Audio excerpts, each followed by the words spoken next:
you want to start the video. Excellent. So this will be recorded for and go up on YouTube and the website. So, Kate, if you want to jump on to the next slide.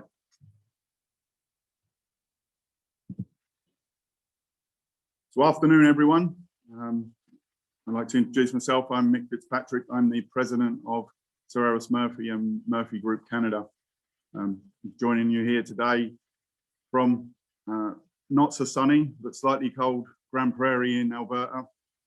With me is Paul Kelly, our project director, Brian O'Sullivan, engineer manager, and Derek McLean, our sustainability manager. And each of those will introduce themselves as they go through the slides. Today's presentation will really primarily concentrate on our Canadian business, but we'll touch on the history of how we got here and where we see the future and a bright future in pipeline. So really looking at J. Murphy & Sons as a pipeline contractor, we're very integral in the NTS transmission system, constructing a significant portion of the works throughout the 1960s and onwards, and fortunate enough myself and Paul and Brian to be able to be part of that. Many great projects in the UK.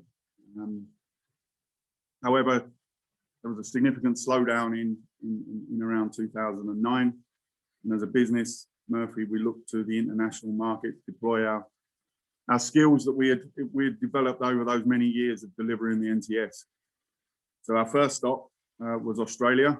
And again, myself and Paul were fortunate to be able to head to Australia, and we joined forces with a local pipeline contractor, Murphy Pipe and Civil. Here we took full advantage of the unprecedented wave of infrastructure projects that were supporting the LNG in Eastern Canada and Queensland. And over that period of 2009 to 2017, we delivered close to 10,000 kilometres of both PE and steel pipelines. And we were recognised as one of the largest growth companies in Australia at the time. Again, I think it talks to the adaptability and the change in global markets. There was a slowing of that market in 2015. And again, we looked at LNG to provide us with our next opportunity, which was entry into the Canadian market. The Canadian market, very similar to Australia, not quite in its climate, but in terms of its vast landmass and its significant natural resources. So in 2015, we headed to Canada to look at a number of the major projects. So if you just want to drop to the next slide, Katie.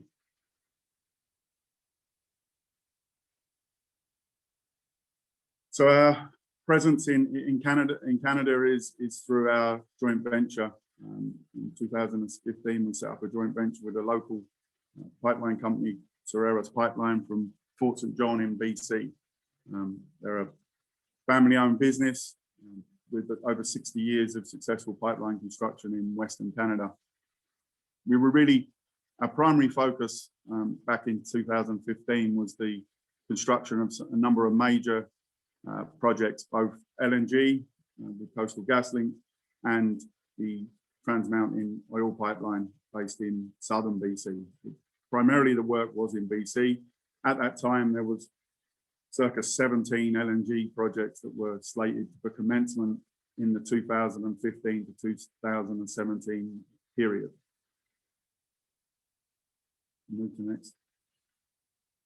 Obviously, like all good plans, they change, and we need to be adaptable. And a number of those projects were delayed or even shelved. So of those 17 projects, only 2 actually moved forward, which was the TMX and the CGL projects, which fortunately we were part of that.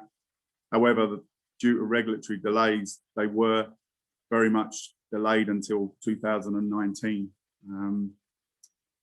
So again, we had to adapt, and we focused in on the Canadian NTS system and some of the smaller oil pipelines that were really starting in that period in 2016.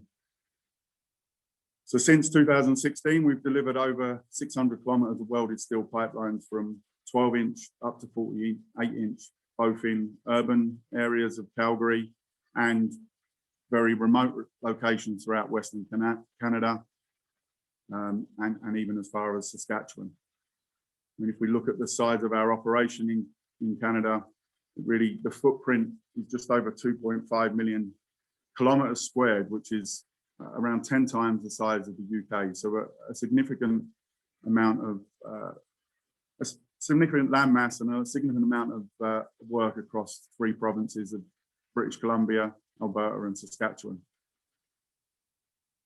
Currently, as a business, we have over 2,000 team members in the field, and we are fortunate that our 2 anchor projects, the CGL and TMX, are now got through all their regulatory challenges and are now actually under construction.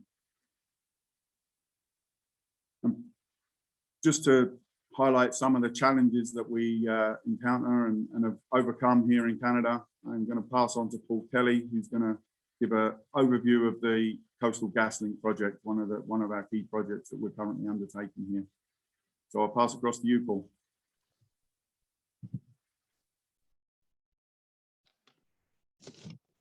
Thanks, Mick. Good morning, everyone. Yeah, as a quick introduction, my name is Paul Kelly, project director with Surerus Murphy and Murphy Group Canada. I joined Murphy actually 15 years ago, around 2005. In that period, from then till now, predominantly working in the pipeline department. As Mick mentioned, myself plus others had the opportunity to go out to Australia in 2011 to take advantage of the LNG projects that were happening there at the time. And then in 2018, again, took the opportunity to join Mick and the team in Calgary as part of the Surerus Murphy Joint Venture, as it was starting to gain momentum, targeting these larger projects. So as part of this case study, I'll just touch on the Coastal Gas project, which is one of the major projects which enticed J. Murphy and Sons to enter the Canadian market. So client LNG Canada, so that's a partnership of Mitsubishi, Petronas, and Shell. So they came together to create a model to export LNG to the western coast of Canada and allow them to bring gas to the Asian market. So TC Energy, or TransCanada as it was at the time, they set up a special project vehicle which they've named as Coastal GasLink. So they're responsible for the construction of the pipeline and then ultimately the operation and maintenance of that pipeline throughout the many years to go. So Coastal Gas itself is a 48-inch pipeline, total length of 640 kilometers, and SMJV are contracted for the first 140 kilometers in northeast BC. It is a 550 grade or X80 grade pipeline, which we've done very few of in the UK, with wall thicknesses up to 29 millimeters, just to account for a lot of the high stresses and elevation changes. Project itself, lots of unique challenges, and I will go into a couple of slides just to touch on a few of those challenges. A couple that jump out from this photo. The remoteness, certainly something that Mick touched on, the sheer footprint of the areas we're working in. And we start looking at projects such as coastal, and we get into very remote areas. Constructing camps in remote areas up to 1,200 people. Varying temperatures. We had plus 46 this summer, and down as low as minus 40 last winter. So lots of adaptability with construction methodology and how we support the execution of those projects. Just a picture on the right hand side, and just to put it in perspective, that's about 6,000 foot elevation, which is about 2,000 foot higher than Ben Nevis, and about 5 times the elevation of anyone that's drove between Manchester and Leeds. You come over that high part of the M62, that's about 1,200 foot. So we're about 5 times that elevation here. So again, just to reinforce the remoteness of it, and certainly a different challenge that we weren't faced with in the UK, and something we've had to adapt our construction model to deal with over here. And that picture is one of 87 steep slopes that we do encounter on the CGL project. And then just as by way of an update, we're approximately 70% complete on our project, targeting mechanical completion for later next summer, around August or September 2022. Jump on, please, Katie. Yeah, so as I mentioned, we'll pick out a few of the challenges. Hopefully that videos came through for yourselves. So rock blasting, again, something that's very prevalent on these projects. The CGL project traverses from northeast BC to southwest BC, which requires it to cross over the Rocky Mountains. So to do that, again, lots of access road upgrades in our section alone, 250 kilometers of road upgrades. Lots of challenging geology, approximately 200,000 cubic meters of rock blasting. I think there's a quick reference. That's about 550 swimming pools full of rock. 10 kilometers of steep slope. So over 8% of our project is on steep slope above 20 degrees, which requires non-conventional techniques, and Brian will touch on some of those as we go through the presentation. Construction of work camps. These areas are very remote. The existing infrastructure isn't suitable to home and house the workers that we're placing here. So as well as constructing the project, we do need to construct suitable living accommodations for these people. So on the CGL project, we've got a series of camps that house up to 1,000 people. Again, to put that in perspective, a normal Premier Inn in town holds about 100 to 120 people. So we're 8 to 10 times the size of a standard hotel in any town. And trenchless crossings, which I'll touch on in the next slide. So we've got 250 watercourse crossings, 2 major HDDs over a kilometer long, and a 350 meter direct pipe install. Jump on, please, Cody. So I've got another short video, which we'll play in 2 seconds here. So this is the Murray HDD, which was the largest HDD on the Coastal Gas project, successfully installed about probably 2 to 3 months ago now.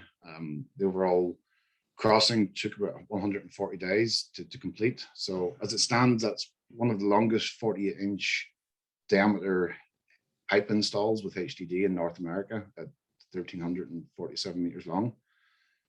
Again, due to the extremely heavy pipe wall thickness, the total section of pipe was over 1,200 ton in total.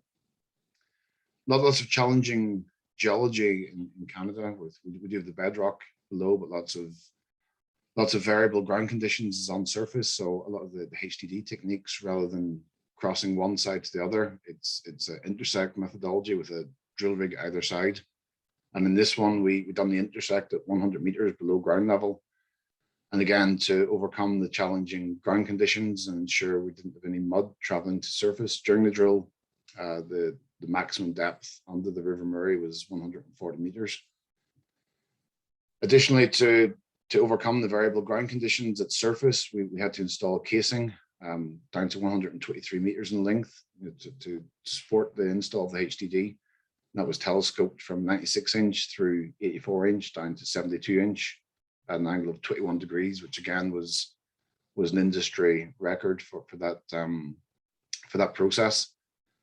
And access, again, lots to be said about the remoteness and the access of it. So to support that, we had multiple winching locations just to get the equipment and people in on a day-to-day basis. Perhaps, Kate, if you could just click the video, that should come through.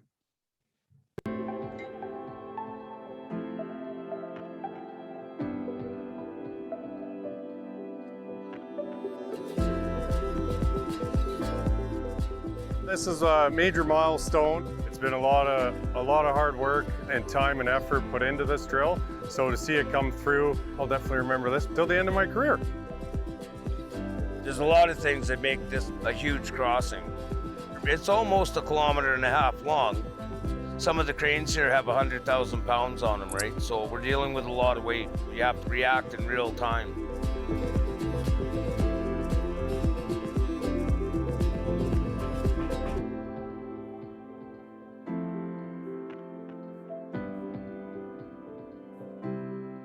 By doing this, we're able to minimize our footprint, especially around the riparian areas of a major watercourse like the Murray River here, and it just reduces our environmental impact. So what we do is we come out before we actually install the pipe, and we'll get a background reading so that while we're doing our construction, we're able to determine whether or not we're having an impact. We can take that corrective action as soon as possible.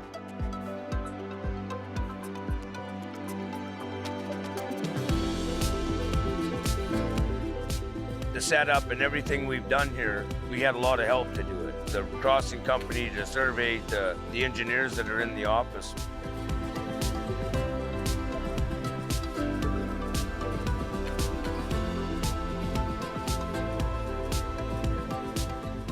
When we're doing things like this, we're able to show the residents of Canada that the planning, the coordination that goes into pipeline construction, the commitments and the legislation and everything that we have to follow, that we do this in a sustainable way.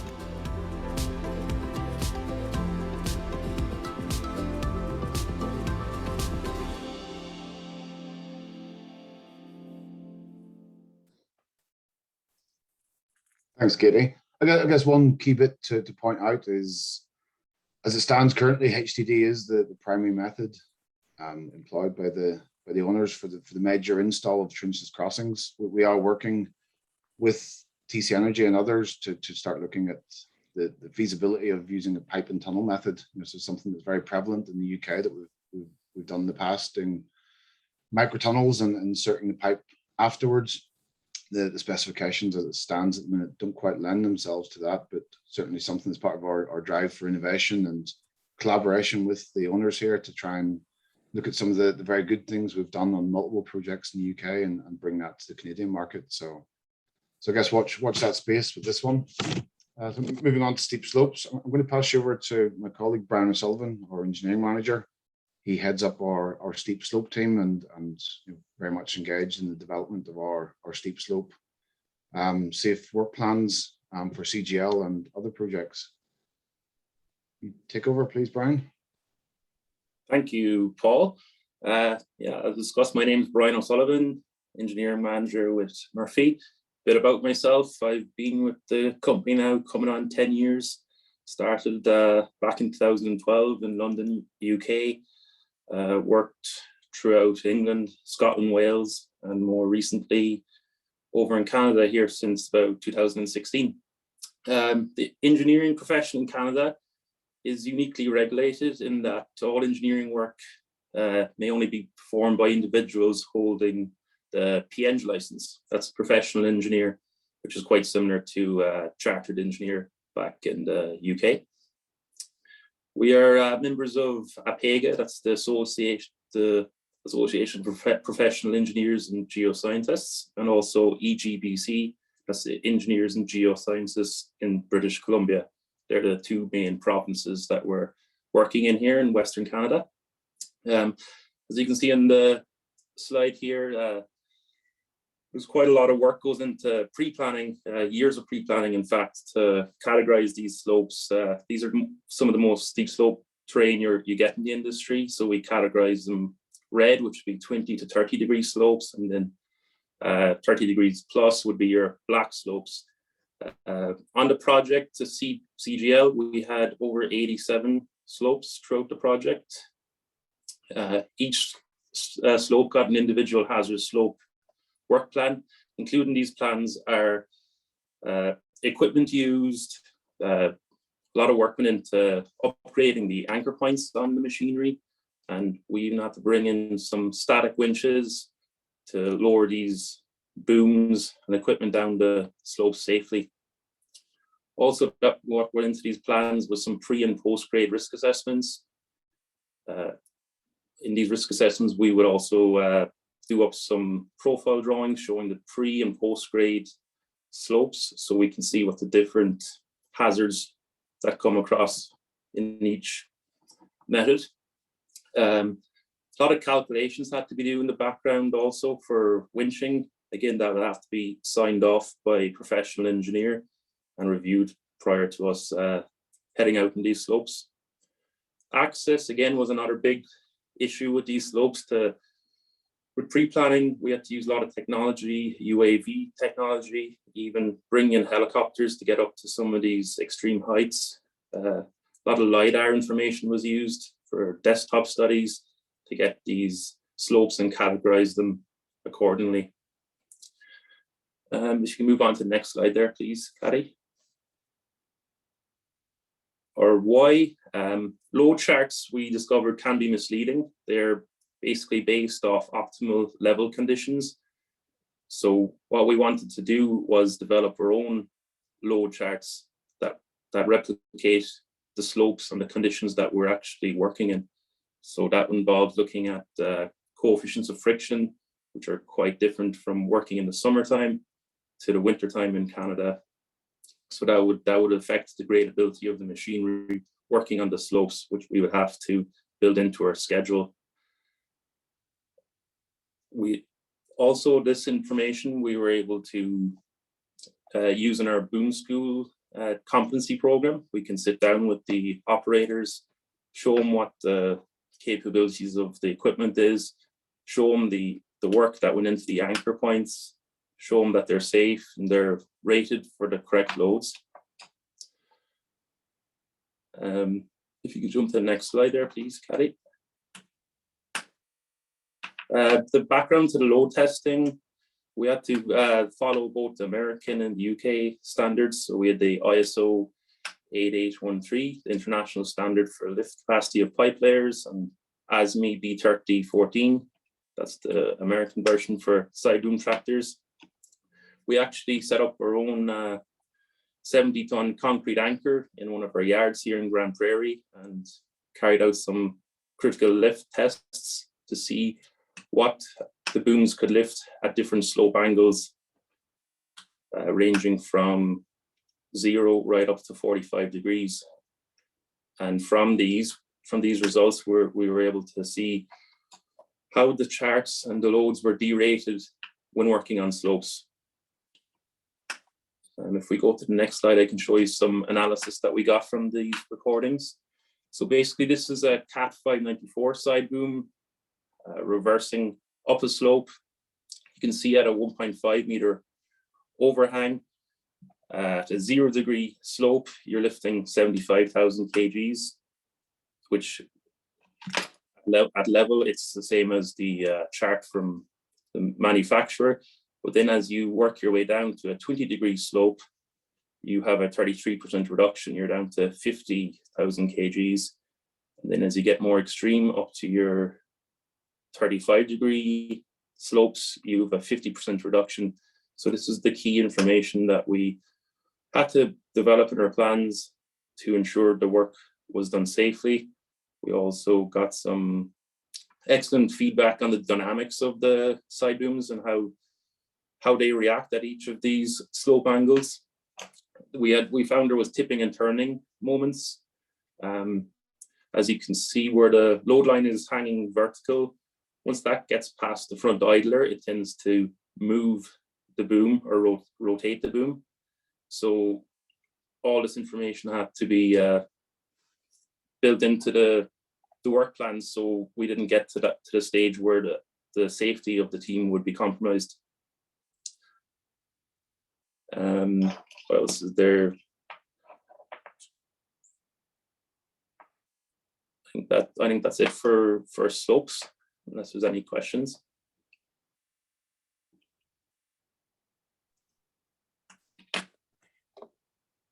Perfect. Thanks for that, Brian. Yes, I just wanted to touch on some of our capabilities. Again, this is 3 years of development and lots of support from Murphy Group in the UK. I guess two of the standout pieces, certainly from my time in pipelines and probably before that, very much a big focus on welding. If we can get the welding right and stand out from the crowd, we can deliver projects to a higher standard. Lots of work throughout 2018 and 2019. We leveraged support with our fabrication facility in Leeds, at the Murphy Yards in Leeds, and started to look at alternative weld procedures that we could utilize in the Canadian market. As I mentioned, CGL is a X80 or a grade 555 pipeline, similar to the South Wales expansion project that we undertook in 2007, 2008. And then parallel with that, technology has come on a long way. And you can see in the table there, if we're looking at a very standard cellulosic weld, back as recent as 10 years ago, probably around the 4 to 5 hour mark for undertaking that weld. Again, and in parallel with that, a lot of the owners now looking at that as hydrogen inclusion and putting an NDE delay on it, which again holds up things. So we're working very closely with our team in Leeds. We went through the process of developing a GMAW using the RMD Miller method with a flux core fill and cap on top. So again, we achieved the client's ambition of low hydrogen welding. We really speed up our arc time or reduce our arc time down to 1.5 hours. And we're currently using this on projects for a lot of our slower production, for our slopes, for our tie-ins, with a very, very good repair rate of below 2%. So definitely an area where collaboration between our teams in the UK and our teams in Canada are making us stand out from the crowd. Jump on, please, Katie. And equipment, again, very, very much following the Murphy model of self-delivery. There's been a lot of investment, probably north of $20 million over the past 2 years, building an equipment holding around the work scope that we've got to undertake. So probably back in 2015, 2016, when the joint venture was established, there was some equipment transferred out, a few of the side booms you can see in the background and the wheel trencher. Again, specialist equipment that was used successfully on pipeline projects in the UK up until 2010, 2011. Again, brought out to Canada to support our endeavors out here. And you'll see some of the other equipment we've invested in over time. That there's one of our 2 banding machines in the bottom left, one of our 30 large side booms, just sort of bottom middle. The green welding rig, you can see there's sort of bottom middle as well. Again, very much a development hand in hand with the more modern approach to welding that we're doing. So the welding that I touched on before, rewind 10 years, that was very much akin to fabrication shop welding, MIG style welding. We've now got that developed suitably to use on a pipeline spread. And with the support of Mick and his team, we've developed equipment to bring that welding equipment out to the pipeline right of way. Again, very focused on self-delivery. We've invested, we now have 4 large auger bore machines. Very, very hard to undertake these projects with a lot of environmental constraints. And we're starting, I think in coastal we referenced, there's 250 watercourse crossings, and there's certainly an ambition from the owner side to undertake these with trenchless methodology as where feasible. So with the support of the business, we've built up our capability on trenchless installations. And then just on the bottom right there, we've one of our tracked units with a tilting bed, so easy to use on slopes where we can adjust the back bed to hold welding equipment or coating equipment, and then I'll fit it with cranes for lowering into the pipe trench. And just as a quick overview, in addition to what you're seeing there, we've invested in over 90 of the CRC M300s welding bugs. We've approximately 20 of those mobile welding units, as I mentioned, 30 of the large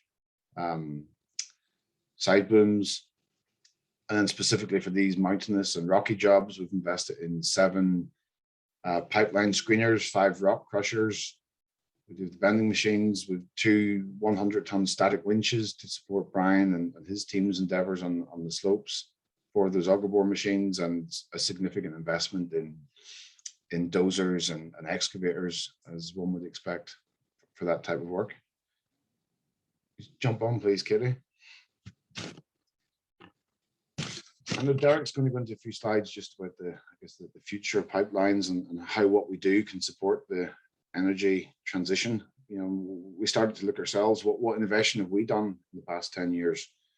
And there's kind of 4 key areas that jump out at myself. That the last time we built some major pipeline projects in the UK, we weren't using this, and now it's part of our day-to-day delivery, and certainly something we'd hope to develop further as we start looking at the energy transformation in the UK and elsewhere. So with GIS, and very, very prevalent now in these cross-country projects, and certainly when we start looking at 2 of our drivers, collaboration and innovation, GIS is perfectly set up for that. where we can, from a very early stage, start that collaboration journey with the owners and with all stakeholders on the project. And as we get towards the back end now, as we're getting into the construction phases, we're certainly starting to see the benefits of that: increased quality, increased safety, and increased assurance on projects. Drones or UAVs, again, I'm sure everyone's bought these as Christmas presents for their family in the past couple of years, but the development of that technology has really supported a lot of the work we're doing. Being able to have a bird's eye view at the click of a finger of work we do. This equipment comes fitted with various cameras, whether it's infrared cameras monitoring our burning programs, or LiDAR units, for doing topographical surveys, but certainly being able to de-risk or remove surveyors from some of these steep and hazardous slopes and be able to fly over remotely, get the information we need and successfully feed that into some of our pre-planning. We've seen major benefits in it. 3D modeling, again, we're probably not quite there with BIM in Canada, but certainly taking the same approach, following in Murphy's footsteps and taking that approach where, build twice, construct once, that sort of approach, getting everything modeled, getting all of the construction team's input to that model, ensuring that it works in the model, and then going out and executing the work. And then hand in hand with that, the 3D machine control. Probably north of 90% of our field equipment, the excavators and dozers, now fitted with either Topcon or Leica 3D machine control, so we can easily transfer information from a design model into that field equipment and ensure that we're executing the work as per the plan. So we see these four pieces certainly innovative. We've really grasped on to that developing technology, and certainly hope something that as a wider industry we can use more and more as we move through a transition. And next one, please, Katie. Oh, I think there's a duplicate there. Yeah, just jump on one more, please. Yeah, so future innovation. And again, it's certainly from the top down in our business, we're really pushed on collaboration and innovation. If we want to make sure these projects remain successful and make sure that pipelines are a part of the future in energy, we need to ensure that we're doing them cheaper, faster, safer, and to the client's expectations. So this is a piece that's ongoing. As Brian touched on, one of our highest risk activities that we undertake is lifting on slopes. We see a dramatic decrease in lifting equipment's capacity as it's sat on slopes. So we've been working with our team in Grand Prairie to develop a in-trench robotic pipe layer. So as opposed to lifting pipe and lowering it into the trench, this actually travels down the trench and then the pipe rolls off into the trench. There are some similar models in Europe without the robotics, managed from a winch. We're trying to take this one stage further to ensure that we're successful, I guess, in these very challenging projects, de-risk them, reduce cost, and increase the surety of delivery. Next one, please, Katie. Yeah, so at this point, I'll hand you over to our last colleague, Derek McLean, the Sustainability Manager at Surerus Murphy Joint Venture. Thank you. Thanks, Paul. Hi, everyone. I'm Derek McLean, the Sustainable Energy Manager for SMJV over here in Canada. I've been with SMJV since its inception, starting out with the quality control team while I was finishing my degree, and then moved over to a field environmental role over the last few years. And ultimately now I'm focusing on the energy future and the exciting times ahead. So I'm going to spend the next 5 minutes or so and speak to you a little bit about the global push for net zero and the important role pipelines will play in both carbon capture, utilization, and storage, as well as the implementation of hydrogen to support a new low carbon economy. So over the last few decades, as a company, we've gone from working in different countries, adapting to changing environments and some pretty extreme conditions, as you've seen throughout the presentation. It's now adapting to the new energy future and transitioning away from greenhouse gas emitting fossil fuels towards a cleaner, low carbon or renewable form of energy such as wind, solar, or hydrogen. So both Canada and the UK have made net zero commitments by 2050, and it's clear there's a lot of work that needs to be done in order to achieve that. While overall emissions have been reduced each year since 1990 in the UK, thanks to a strong push for renewable energy, there are still about 400 million tons of CO2 equivalent that need to be removed from the economy to achieve net zero. Here in Canada, we face an even tougher challenge yet, needing to remove over 700 million tons of CO2 equivalent, with over half of that coming from our oil and gas and transportation sectors. So that being said, pipelines are still going to be a key piece of infrastructure in helping each country achieve a low carbon economy. As you know, they're still going to be the most cost effective and ultimately the safest method of transporting large volumes of probably different products in the future, such as carbon dioxide and hydrogen as well. So without them, this transition won't happen. While electrification from renewable sources is certainly a part of the solution, it isn't the silver bullet that's going to solve all of our problems. The difficult to decarbonize sectors such as oil and gas, chemicals, steel, and cement production, where electrification alone isn't feasible to remove the emissions associated with those industries, need another solution. So carbon capture, utilization, and storage is something that we've been working with clients on to help decarbonize areas with industry, such as the oil sand regions in Fort McMurray and Cold Lake, or the Teesside and Humberside industrial areas of the UK. Not only that, but carbon capture and storage, it's also vitally important in the production process of blue hydrogen, which looks to be the dominant production method that will be used in Western Canada, especially early on here. So for anybody who maybe isn't familiar with what blue hydrogen is, essentially it's the cracking of the methane molecule of natural gas, and then you separate out the hydrogen molecule, and you're left with the carbon dioxide molecule, which will need to be sequestered in order for it to be more towards net zero.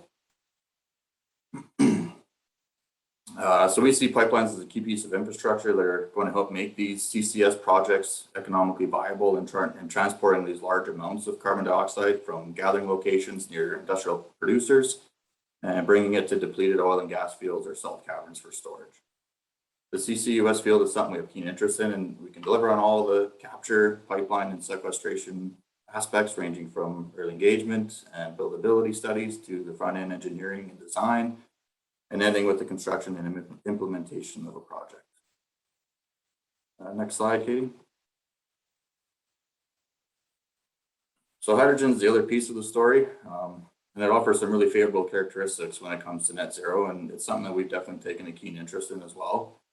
As a fuel source that emits no greenhouse gas emissions when consumed, it has definitely gained a lot of traction in both the UK and Canada. Hydrogen can be used in a variety of applications, including as a fuel source for hydrogen fuel cell vehicles, power generation, and heating. It's also an important feedstock for chemical production, metal refining, as well as hydrocarbon upgrading. There's currently some ongoing pilot projects and studies in both countries, investigating different blends with natural gas of 5%, 20%, and up to ultimately 100% hydrogen. And then just looking at the impacts that it has on the existing pipeline networks, as well as the end-use appliances. So ultimately, the goal is to bring hydrogen into people's houses to fuel furnaces, their boilers, cooking stoves, much the same that natural gas does today. Next slide, Katie. So just on that note, I wanted to touch on something because this question's popped up previously, and it might be more specific to Canada, but often I get asked, why do we need hydrogen as a fuel source for our homes? Especially if we can just electrify heat, electrify our appliances, and then just power them from renewable sources. So basically just look at electrifying everything. So this chart on the right-hand side here, it's from last February here in Alberta, which is typically one of the coldest months of the year. Temperatures can fall, down to around minus 20 degrees Celsius, and that will be your daytime high. So it gets pretty chilly. It shows the peak electricity demand over the first 2 weeks of the month, and then it's overlaid with the solar and wind capacity that's been installed here as a renewable energy source. So there's some good days where wind meets a decent percentage of overall demand, but typically during cold snap, there isn't very much wind. Over the course of a year, the wind and solar capacity factor during annual peak only makes up just under 10% of the electricity required during peak demand. So just imagine what we would do, or what the peak would look like if we were to go ahead and electrify the heat in houses, commercial, industrial buildings, things like that. And then you throw in as well the electrification of vehicles, and everybody's coming home plugging in their EV charges, or the EV chargers. So when we look at it right now, peak heating demands in Canada are about 4.5 times the current electrical peak. So again, just the gas grids provide that resiliency and the storage that complement the low carbon electrical systems, and they're unlikely to be replaced. So, a lot of times just looking at this hydrogen, it makes sense for the future. Since building the first hydrogen pipeline in Canada, we've been further engaging with pipe suppliers and we're gaining a greater understanding of any changes in pipe chemistry that will be utilized moving forward in order to safely transport hydrogen and any impact that may have on weldability. We've also been engaging with leaders in the mechanized welding industry as well to ensure we have any solutions to any of these concerns. When we look at what the next 20 to 30 years will hold, we will certainly see a transition in products transported through pipelines, with hydrogen and carbon dioxide becoming more and more commonplace. Our goal is to continue to adapt to this ever-changing energy landscape and be leaders in the new energy transition markets, as well as a contractor of choice for our clients at all stages of a project. The growth of the hydrogen and carbon capture economies will require more pipelines and the associated facilities, and given our expertise from early engagement through to construction, we feel that companies like Murphy and SMJV are perfectly positioned to carry that out. So whether it's the energy transition of the country or a transition of a product being moved through a pipeline, we're going to continue to adapt to ensure we can meet all of our clients' needs. Okay, I think that wraps up our presentation for today. If you guys do have any questions, please continue putting them into the chat function there, and then Mick will moderate our Q&A session. Thank you.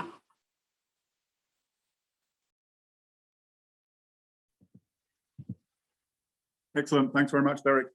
And I see there's some questions there, but I think, Paul, maybe if you can, I see you've answered a few of them, if you want to pick them up, just in case anyone can't see the chat bar there. So I think the first one was really, it's a key question around safety culture and standards in the field and the difference between Canada and the UK. And certainly there are different challenges for me, Tony, in terms of the challenges and the risks are different, but ultimately a zero harm culture is commonplace, whether it be in the UK or Canada. And certainly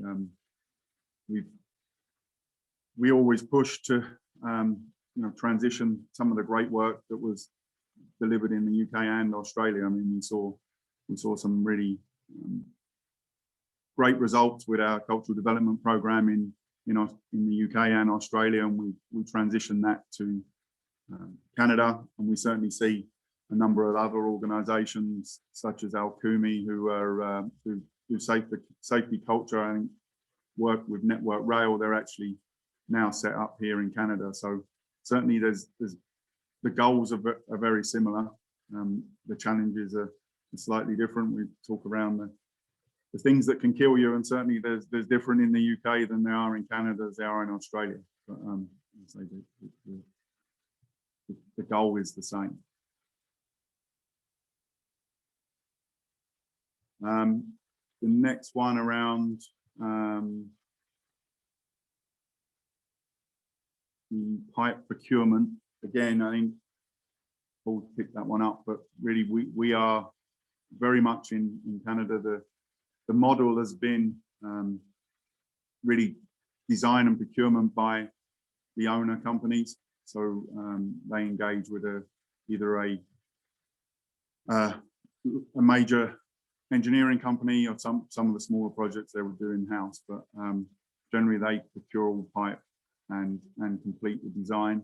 We feed in a lot of the constructability, and certainly that's something that we've been pushing over the last 5 years, is the utilization of the contractor for early contractor involvement and working through with the owner and the engineering companies to ensure that we got a constructible design. Certainly Coastal GasLink is one of those where there's some key challenges, and how we install the pipeline really has an impact on the design. So certainly how much we grade out, how much we don't, etc. So definitely we've engaged now on a number of projects on that early ECI phase, so which has been excellent. And hopefully, as we see into the future, we see some more a shift towards more EPC type contracts. I think, Paul, do you want to pick up the one on the HDD there?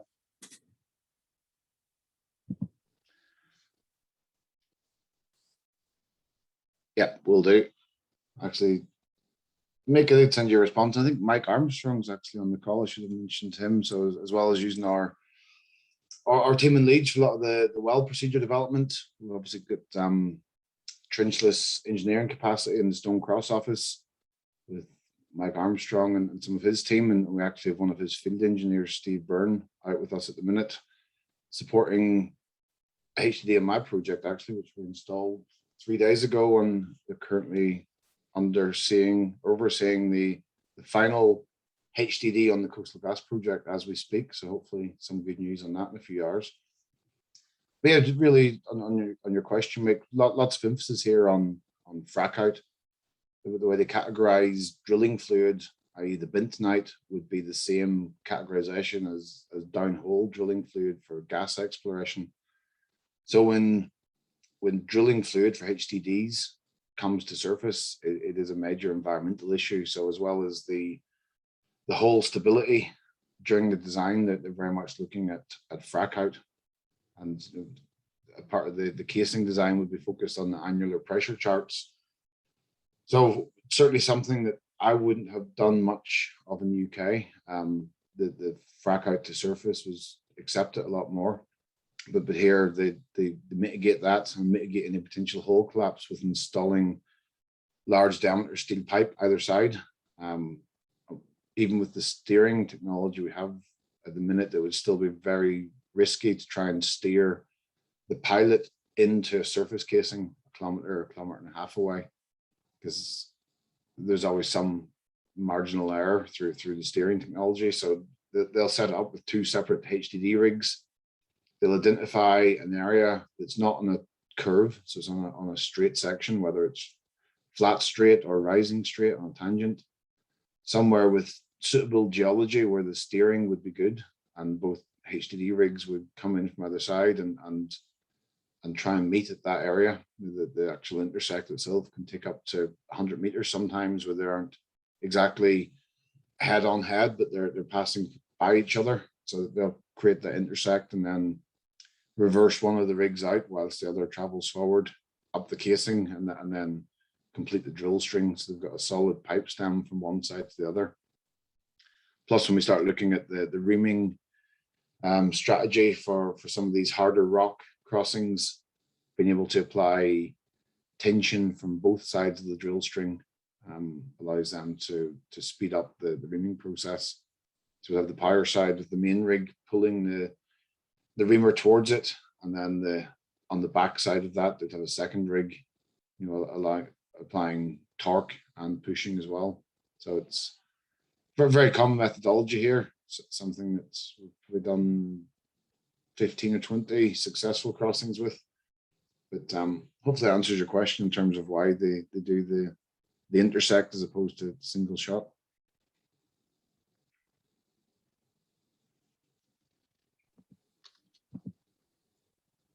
Excellent. Thanks very much, Paul. I don't see any more questions in the chat bar, but certainly if anyone does have any other questions, we're more than happy to field them now, or if you want to send them into the guild, and we can send them out, and myself and Paul, Brian or Derek can answer those. Certainly we're certainly proud of the work we're doing here, and certainly there's lots of interesting elements. I'm sure we could have spent a full day on going through some of the challenges and some of the great work that's going on. So, but yeah, certainly please, if you have any other questions, please pass them through to the guild. One more popped up there. Okay. So look, we'll call it to a close. I hope you all found it interesting, and certainly we look forward to building more pipelines in Canada, and certainly looking at the energy transition, that we hopefully see some pipeline construction kicking off in the UK in the near future. So certainly thanks very much for all for joining, and certainly please go onto the PIG website to look for future presentations. Great source of information, and we'll let you get on with your day.